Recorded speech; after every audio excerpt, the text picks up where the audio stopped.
Before you work out, make sure you lay a mat down so you don't hurt your back. If you feel any pain in your muscles, make sure you stop doing the stretch you're doing, otherwise you can injure yourself. Take a break from doing any exercise and stretch that muscle out safely. And then the warmer the environment, the looser your muscles become and the easier it is to be flexible.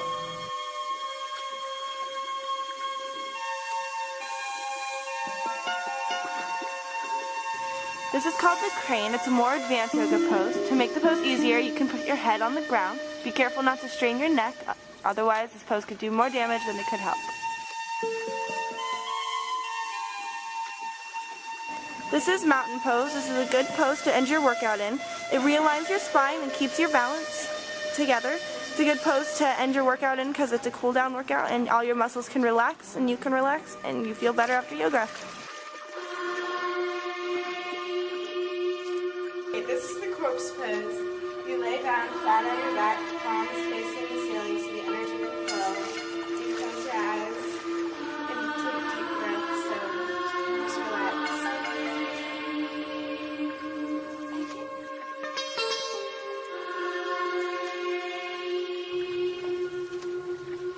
This conversation is called the shoulder stand. You have to be careful of your neck. You don't want to push yourself past what you can do. Make sure you breathe in and out throughout the pose and keep your feet and legs straight above you. Make sure you don't bend your hips. And use your shoulders and elbows for stability while you do this pose. This is the supine twist. It stretches your lower back. You lay on your back, you keep your arms out to the side, you bend your legs and take them to one side, then you switch them to the other side to stretch to the other side.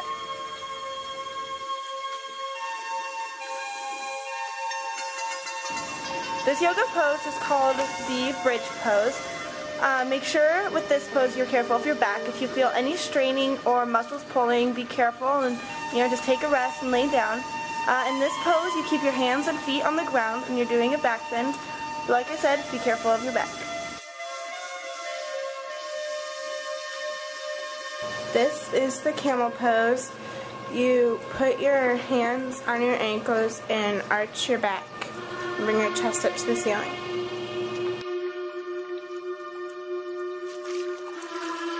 This is warrior pose 1.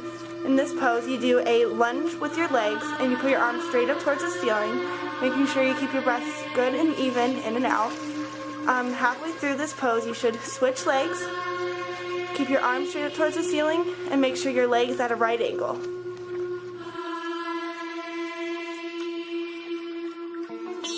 This is warrior pose 2. In this pose, you're going to keep one leg at a right angle to the ground and the other leg straight out behind you. Your arms should be parallel to the ground out on either side of you. And with this pose, halfway through, you're going to switch your legs. Make sure you keep your arms even and make sure your other leg is at a right angle to the ground.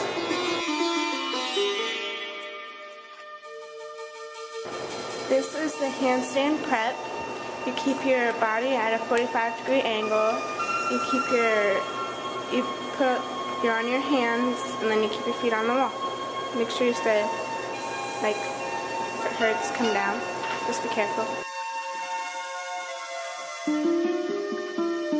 This is the upward facing dog. In this pose, you're going to keep your arms straight, but make sure your shoulders aren't locked. You're going to move your palms as close to your hips as possible and stretch out your back. If you feel any pain, just ease up a little bit and you'll get to the further difficulty pose later.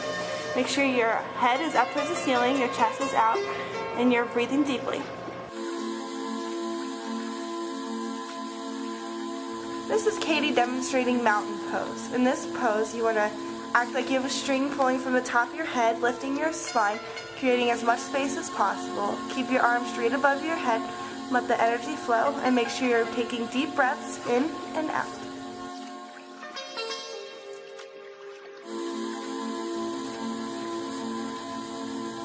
This is standing forward bend. In this pose, you're stretching out your back muscles in the back of your legs. Make sure you breathe deeply in and out, and you keep focus on your breaths.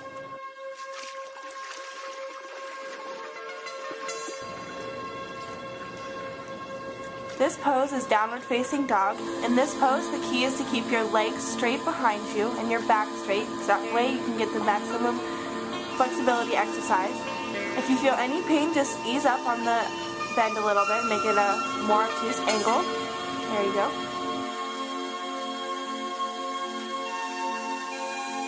This is the seated forward bend. This is a good pose to stretch out your back, your hamstrings. It's a good pose to do towards the end of your workout to cool down your muscles.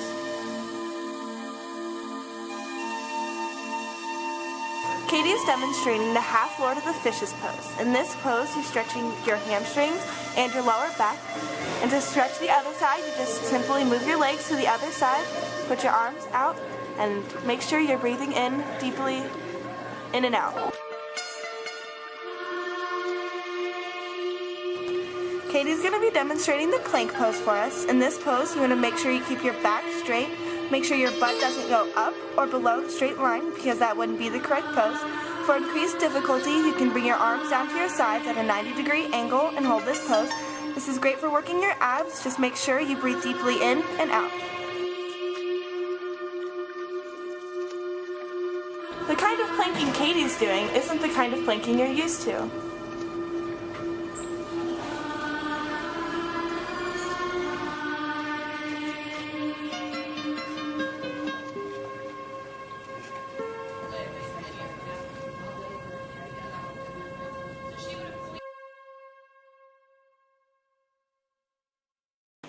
I enjoy yoga because it lengthens and stretches my muscles and makes for an I easier enjoy day. yoga because it calms me down before a hard day. I like yoga because it relaxes me. I like to do yoga before a big test or a really stressful situation.